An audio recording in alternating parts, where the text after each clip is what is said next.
Salut! Dans cette vidéo, je vais te faire un résumé en français du livre Happy Money. On dit souvent que l'argent ne fait pas le bonheur, mais c'est ce qu'explore ce livre. Comment est-ce qu'on peut avoir plus de bonheur lorsqu'on dépense notre argent? Sur cette chaîne, j'enseigne aux gens comment prendre leur passion, faire un cours en ligne et vendre leur expertise et leur passion pour pouvoir faire plus d'argent et travailler moins. Donc, si en suivant mes conseils, tu fais un tout petit peu ou beaucoup plus d'argent, c'est une bonne idée de savoir comment est-ce que cet argent peut te rendre plus heureux. Donc, j'espère que tu vas en apprendre beaucoup dans ce résumé de livre. C'est parti avec Happy Money de Elizabeth Dunn et Michael Norton, la science de comment avoir plus de bonheur lorsque l'on dépense notre argent. Le livre est divisé en 5 principes qui sont hyper faciles à retenir. Je suis sûr que tu vas t'en souvenir pendant des jours et des jours après avoir regardé ce résumé. Mais juste avant de te dévoiler les 5 principes, je vais te poser une question toute simple. Si tu gagnais à la loterie, que ferais-tu avec ton argent? Comment réagirais-tu? Il y a plein de gens qui vont réagir de façon totalement rationnelle. Ils vont dire « je vais gâter mes amis, ma famille, je vais en donner à la charité parce que c'est beaucoup trop pour moi ». Mais il y a aussi des gens qui le font de façon complètement contre-intuitive qui ne les rendra pas plus heureux. Et c'est ce que les auteurs sont allés chercher dans un article de CNN dans les commentaires. Voici de vraies réponses de gens qui ont dit « qu'est-ce que je ferais si je gagnais à la loterie ?» J'achèterais ma propre montagne avec une petite maison dessus. Je construirais un phare fait en argent et j'irais me cacher dedans. Et ça, c'est la pire. Je prendrais un bain rempli d'argent en buvant du champagne et en fumant un énorme cigare.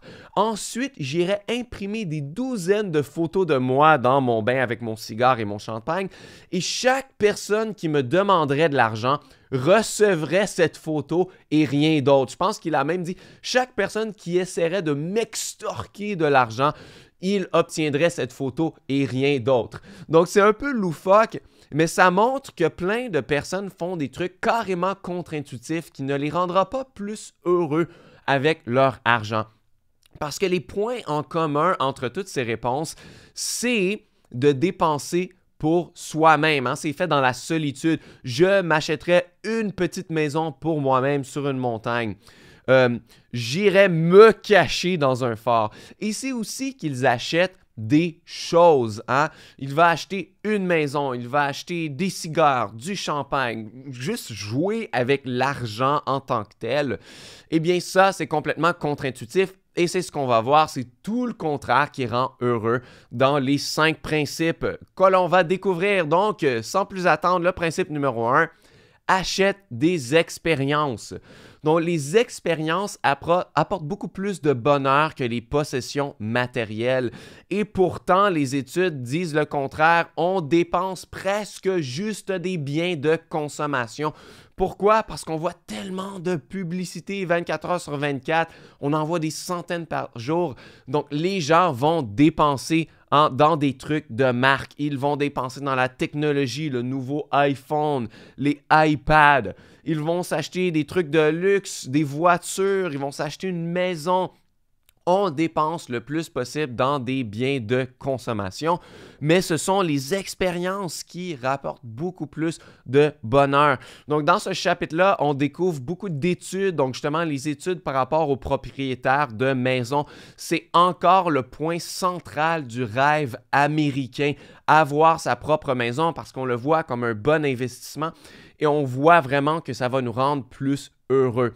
Et justement, dans ces études-là, les gens qui achètent une maison, qu'ils n'aient jamais eu une maison avant ou que ce soit une maison plus belle, plus grande, plus grosse, eh bien, ils ont une perception que cette maison-là va les rendre plus heureux. Ils disent « Ah oui, j'aime ma maison, j'aime que c'est plus grand, tatati, tatata. » Mais quand on regardait les marqueurs de qu'est-ce qui rend vraiment heureux une personne, eh bien, on se rendait compte que dans le quotidien, ces gens-là qui étaient propriétaires d'une maison ne souriaient pas plus, ne riait pas plus, n'avait aucun marqueur qui définissait qu'une personne est plus heureuse. Donc, en réalité, la maison ne les a pas rendus plus heureux. C'est simplement une impression. Hein? Parce que quand on a une plus grande maison aussi, bien, ça veut dire qu'il faut s'occuper de plus de choses, il y a plus de dépenses, plus de choses. Moi, j'en suis vraiment conscient. Je viens de m'acheter une maison cette année. Il y a tellement plus d'entretien à faire. C'est assez fou.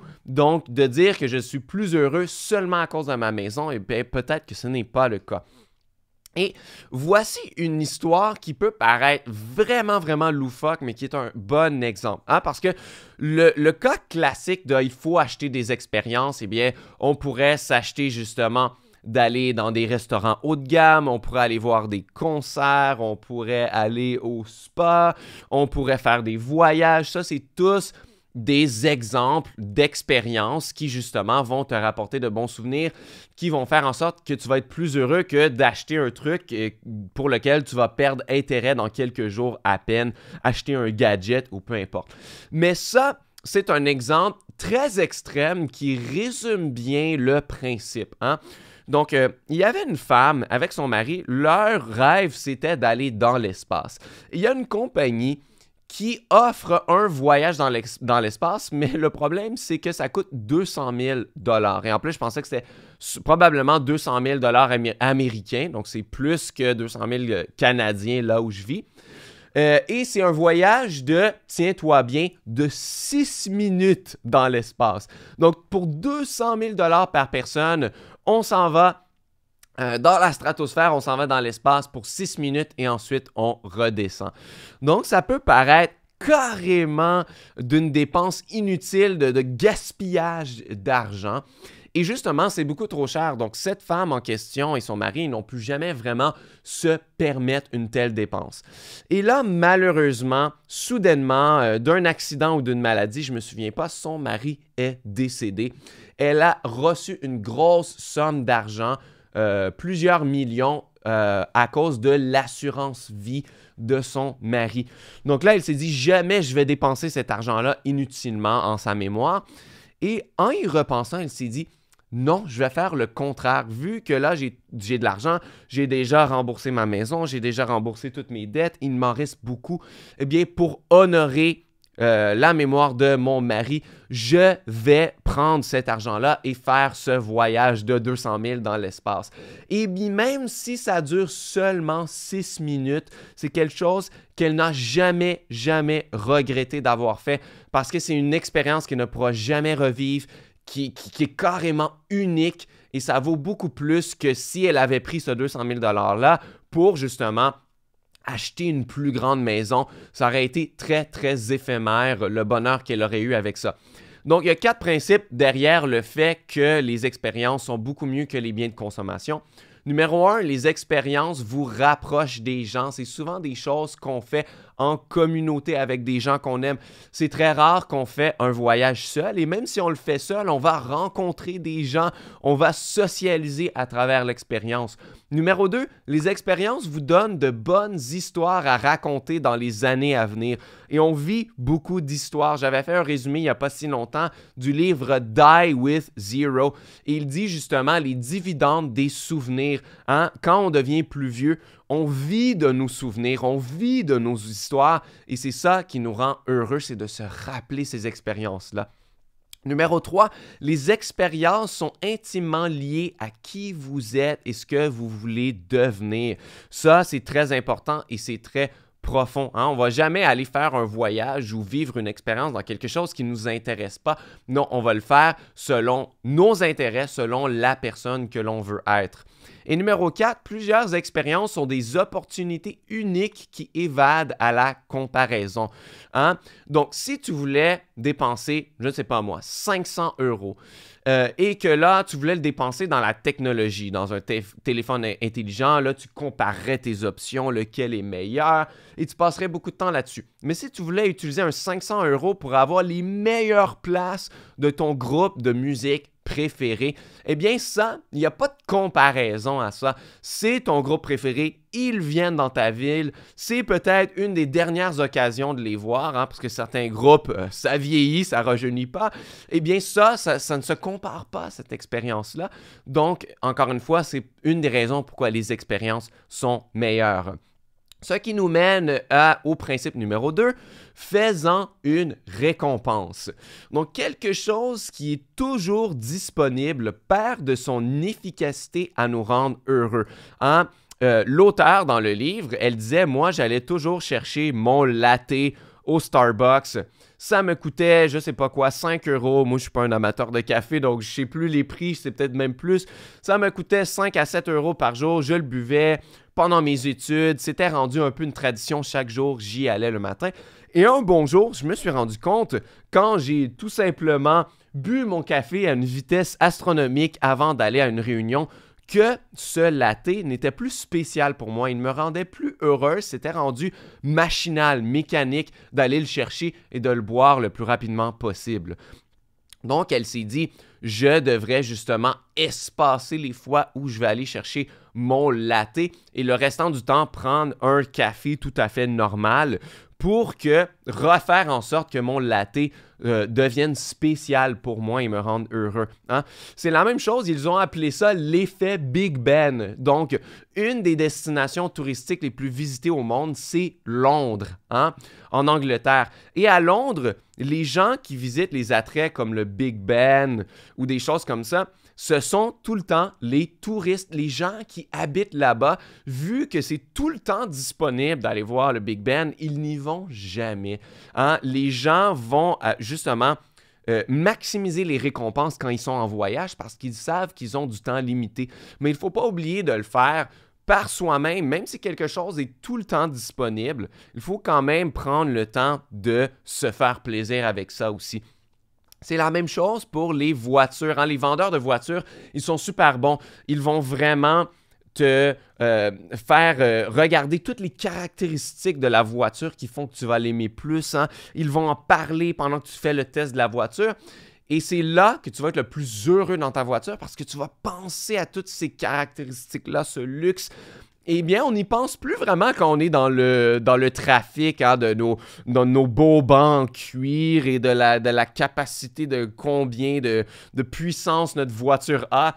Parce qu'on est dans le trafic, on n'y pense pas. Donc, peut-être que si jamais, toi, tu t'achètes une voiture de luxe, tu ne devrais pas la conduire tout le temps pour aller au supermarché, pour faire des petites commissions, des petits trucs. Tu devrais la conduire seulement par plaisir ou justement dans un road trip ou quelque chose pour en profiter davantage. Donc, quand c'est toujours disponible, ça perd de son efficacité.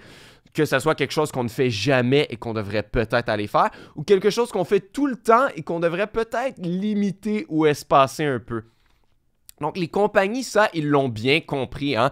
Exemple, McDonald's ou McDo, comme on dit, j'ai entendu plus dire en France.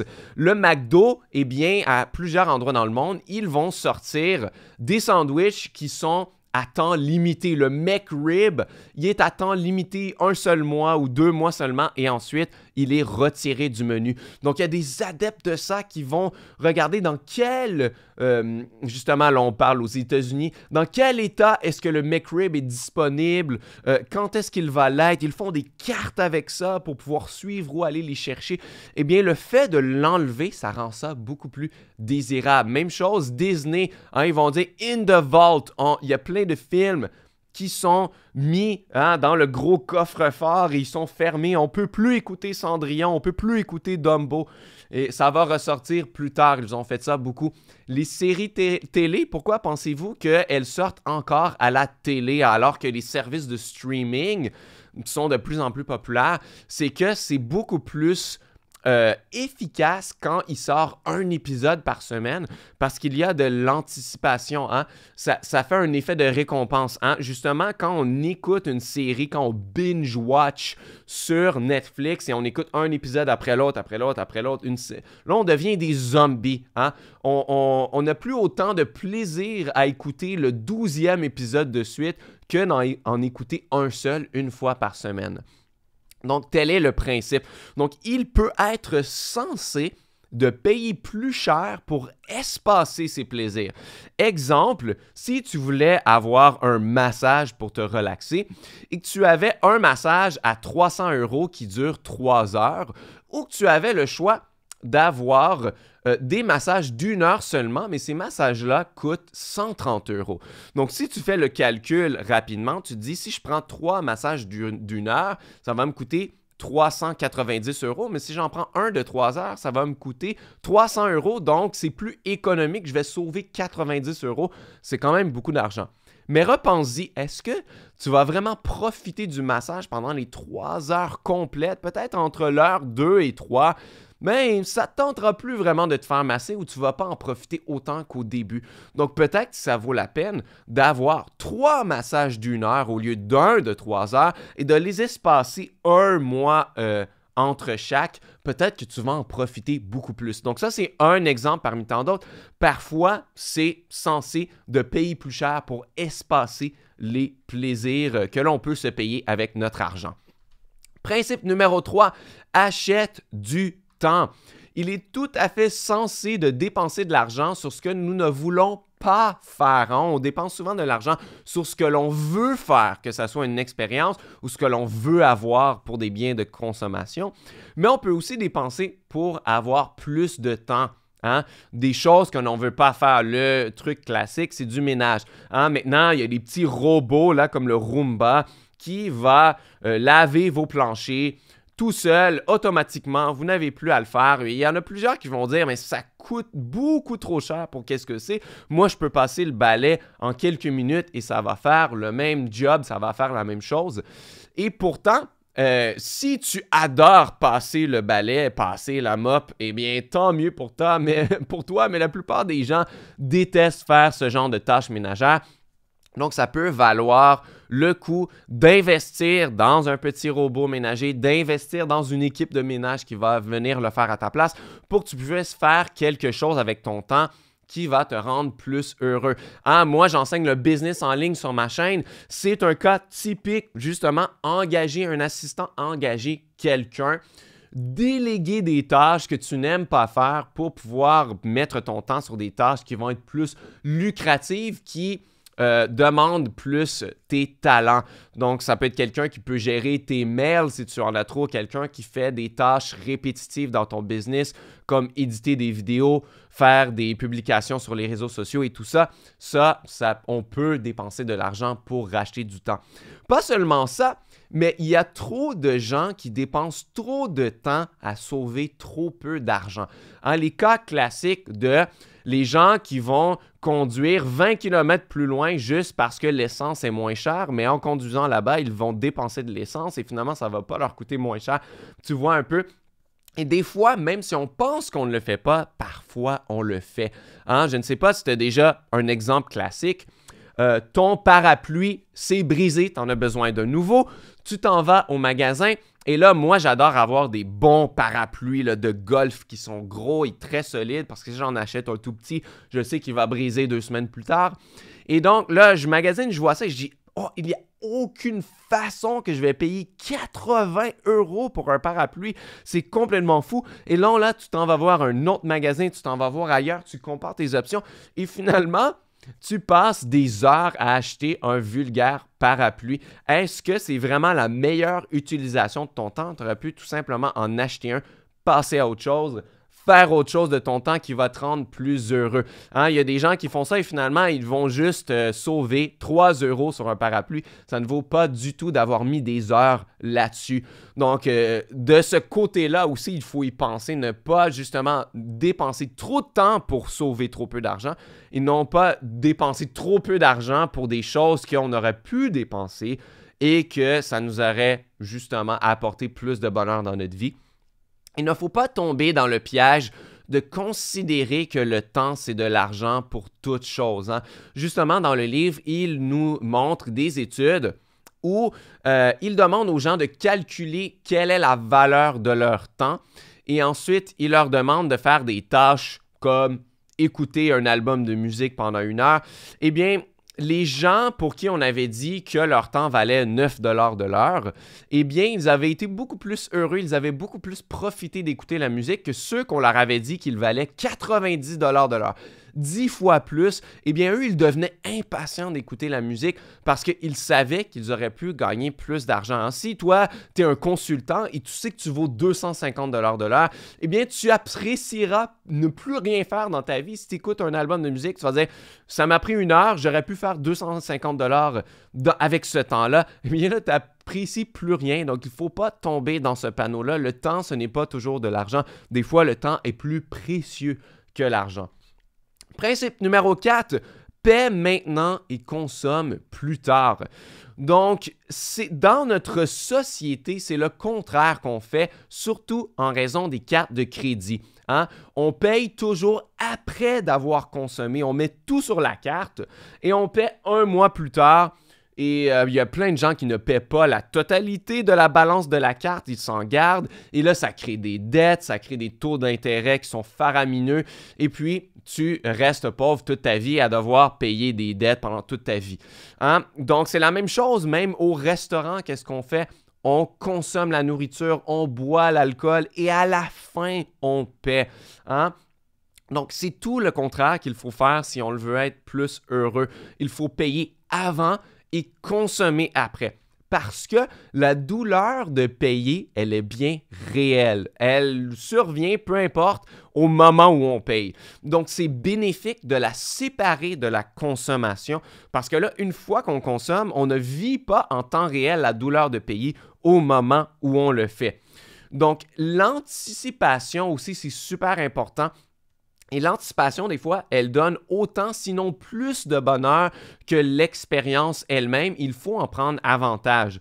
Donc, si on paie avant, on sait qu'on va faire ce voyage. On sait qu'on va aller voir ce concert. On sait qu'on va avoir ce bien de consommation et qu'on va le recevoir plus tard ou qu'on va le vivre plus tard, cette expérience. Eh bien là, on peut anticiper tout ce qui s'en vient et ça nous amène beaucoup de bonheur. Un exemple dans le livre, c'est la petite fille qui avait une collection de Barbie. Ah, là, c'est vraiment trendy à cause qu'il y a eu le nouveau film Barbie. Et là, elle voulait avoir pour Noël la Barbie enseignante. Hein? Et puis là, elle savait qu'elle allait l'avoir. Donc là, quand elle jouait avec ses Barbies, elle les préparait. Elle disait, vous allez avoir une nouvelle enseignante, vous allez apprendre plein de choses. Elle avait beaucoup de plaisir à jouer avec ses Barbies. Ensuite, quand elle l'a reçue, elle a joué 2 ou 3 fois après et ensuite, ça a pris la poussière. Elle ne jouait plus avec ses Barbies. Donc finalement, elle a eu plus de plaisir à jouer dans l'anticipation d'avoir la nouvelle Barbie enseignante que quand elle l'a réellement eue. Donc ça, il faut en prendre avantage. Et le plus gros point positif, c'est que payer d'avance donne l'impression que c'est gratuit. Quand on a oublié qu'on avait payé tel truc, on a vraiment l'impression que c'est gratuit. Donc, des fois, ça peut être très bien quand on paye un voyage, de prendre le tout inclus d'avance. Donc là, quand tu arrives sur le voyage ou dans la croisière, tu peux te pointer au restaurant, tu peux aller chercher des drinks, tu peux faire tout ce que tu veux et ça va t'être donné sans que tu aies à sortir une carte de crédit, sans que tu aies à sortir l'argent. Eh bien, les gens sont beaucoup plus heureux dans leur voyage quand ils ont tout prépayé d'avance. Pour moi, c'était la même chose récemment. J'ai voulu acheter un gâteau parce que c'était l'anniversaire de ma conjointe il y a quelques jours. Et puis, j'avais oublié que j'avais retiré de l'argent comptant il y a plusieurs mois de ça. C'était dans mon portefeuille, je l'avais carrément oublié et j'ai payé le gâteau avec ça. Et même si j'ai donné le papier, j'ai donné de l'argent comptant, pour moi, mon sentiment, c'est que c'était gratuit parce que j'avais oublié que cet argent existait. Il était déjà sorti de mon compte depuis plusieurs mois. Donc, ça aide beaucoup, ça donne l'impression que c'est gratuit. Et il ne faut pas tomber dans ce panneau-là parce que oui, si on paie d'avance, on perd des intérêts composés. Hein? Parce que ça, c'est une objection que les gens ont. Si je paie mon voyage 6 mois d'avance, le tout inclus, eh bien peut-être que cet argent-là, j'aurais pu le placer en bourse, j'aurais obtenu des intérêts composés, donc j'aurais fait plus d'argent.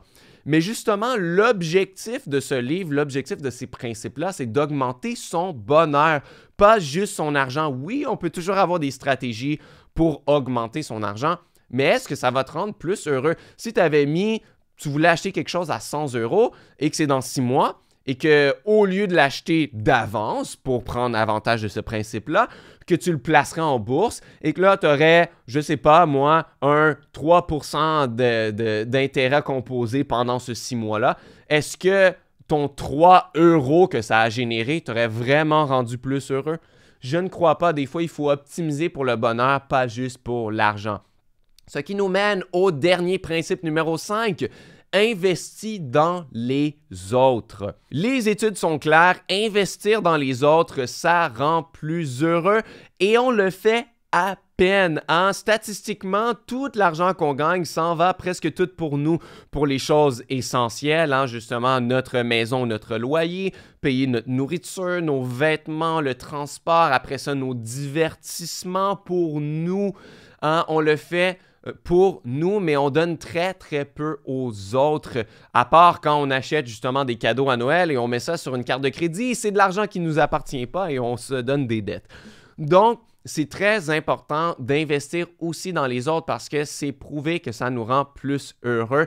Et il faut le faire de 3 façons, justement, comme on le voit dans le livre. La façon numéro 1, c'est faisant un choix. Hein? Parce que quand on donne aux autres ou on donne à la charité et on se sent obligé de le faire, on n'a aucun bonheur qui est associé. C'est pour ça que ça ne fonctionne pas très bien, les gens qui veulent nous accoster dans la rue. Hein? Quand on voit des gens avec des petits dossards là, de, je sais pas, Compassion International ou des trucs pour l'environnement ou tout ça, eh bien souvent les gens vont changer de côté de rue pour les éviter parce que ce n'est pas qu'on ne veut pas être généreux, ce n'est pas qu'on ne veut pas donner, mais on ne veut pas être forcé, se sentir forcé à le faire. Donc, c'est très important d'en faire un choix. Numéro 2, faisant une connexion. Hein? Si tu veux donner un cadeau, bien, fais un cadeau entre amis. Hein? Justement, dans le livre, il disait, si tu donnes un cadeau, une carte Starbucks de 25 € et que tu faisais tout simplement la donner à la personne et qu'elle allait s'acheter ses cafés par elle-même toute seule, ça rendait moins heureux que si tu lui donnais la carte et tu allais au Starbucks avec elle et que tu passais un bon moment avec la personne. Donc, prendre avantage de, justement, payer la facture à des amis quand vous allez au restaurant, payer des expériences que vous allez partager entre vous pour avoir une connexion. Eh bien, ça peut être une connexion aussi avec la charité que tu choisis. Donc, si tu choisis n'importe quelle charité, tu donnes ton argent, tu vois rien de ce qui se passe, ça va peut-être te rendre moins heureux. Tout de même plus heureux que si tu donnais pas du tout. Mais si tu choisis exactement où tu donnes, hein, il y a des organismes qui vont te laisser décider presque dans quoi est-ce que tu vas investir. Disons, tu veux investir pour les enfants dans les écoles, mais moi, justement, ma passion, c'est la musique, donc je pourrais décider de faire une donation pour acheter des instruments de musique dans des familles qui sont pauvres et qui ne peuvent pas en acheter. Eh bien, moi, c'est très important pour moi, c'est ma passion. Évidemment que je vais avoir plus une connexion avec ça. Tu peux presque décider dans quelle classe est-ce que tu vas investir. Donc, tu pourrais investir dans la classe où ton enfant va pour acheter plus de matériel et peut-être que tu vas te sentir plus connecté parce que tu sais que ça va faire bénéficier ton enfant et tous ses amis et tous les autres dans sa classe. Donc, fais-en une connexion. Et numéro 3, fais un impact. Hein? Souvent, quand on donne de l'argent à la charité, on veut savoir où ça va se rendre. Hein? On peut donner à l'UNICEF, qui est une organisation, encore une fois, pour les enfants. Je suis plus trop sûr de l'acronyme. United Nations International Children's Emergency Fund. Ouais, je pense que je l'ai eu. Donc, si on donne, disons, 10 € à l'UNICEF, on ne sait pas du tout où cet argent-là va se rendre. Hein? Est-ce que j'ai 8 de mes 10 €, est-ce qu'ils vont se rendre à acheter du papier de toilette pour les employés qui travaillent là? J'ai aucune idée où va se rendre l'argent. Par contre, si tu as un organisme comme Spread the Net, ils vont expliquer que en Afrique, il y a chaque 1 minute, il y a un enfant qui meurt inutilement de la malaria. Pour 10 €, vous pouvez acheter un filet qui va les protéger des moustiques et de la transmission de la malaria. Et chaque filet peut protéger jusqu'à 5 enfants pendant 5 ans. Hein? Si tu avais le choix entre les deux, lequel tu choisirais? Évidemment, tout le monde choisirait le filet parce que c'est tangible. J'achète pour 10 € un filet. Ça va protéger 5 enfants pendant 5 ans de la malaria. Il y a des enfants qui meurent de ça. Donc, c'est justement d'être certain qu'on fait un impact avec notre argent, de choisir des organismes qui sont capables de nous dire où va l'argent quand on en donne. Ou sinon, des petits trucs comme le club du 1$. Je ne sais pas si tu as déjà vu ça aux États-Unis, le Dollars Club. C'est juste des gens qui se rencontrent ensemble, ils donnent 1$ chacun. Ça donne un gros montant d'argent dans le pot et ils vont faire un acte de générosité avec ça. Donc, au début, c'était tout simplement, on voit un petit couple dans un restaurant, on va aller payer leur facture. Hein, et la réaction du couple, ça a été, oh non, nous, on va prendre le montant de notre repas puis on va le donner à la charité aussi. Et là, plus ça a grossi, plus chaque personne qui donne 1$, ils ont pu faire des choses complètement extraordinaires. Donc, être sûr que ça fait un impact. Donc voilà comment être plus heureux quand on dépense notre argent, achète des expériences plutôt que trop de biens de consommation, faisant une récompense plutôt que d'en faire trop souvent et que ça ne devient plus une récompense pour toi. Achète du temps pour faire ce que tu aimes vraiment. Paie maintenant et consomme plus tard pour que tu sentes que ça soit gratuit et investis dans les autres plutôt que seulement pour toi-même. Juste avant de partir, si tu veux gagner plus d'argent et avoir plus de temps pour toi-même, pour profiter de la vie, j'ai un guide gratuit à t'offrir. C'est le guide ultime de l'entrepreneur minimaliste. Sur ma chaîne, j'apprends aux gens comment prendre leur plus grande passion, créer des cours en ligne avec ceci pour l'enseigner aux autres, vendre les cours en ligne et puis faire plus d'argent tout en travaillant moins. Donc, si ça t'intéresse d'apprendre ça, tu vas tout savoir, toute la structure que ton business en ligne doit avoir, toutes les tâches qui sont inutiles que tu n'as pas besoin de faire. Tout est là dans ce guide. Tu peux l'avoir, premier lien dans la description.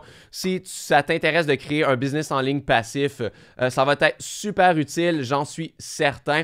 Merci beaucoup d'avoir écouté cette vidéo. Tu peux t'abonner à ma chaîne. Je fais beaucoup d'autres résumés de livres sur les finances, sur la business, sur le développement personnel, la productivité. J'en ai plein d'autres que je vais faire avec le temps. Donc, sois sûr d'être abonné pour les prochains. Et on va se voir très bientôt dans une nouvelle vidéo.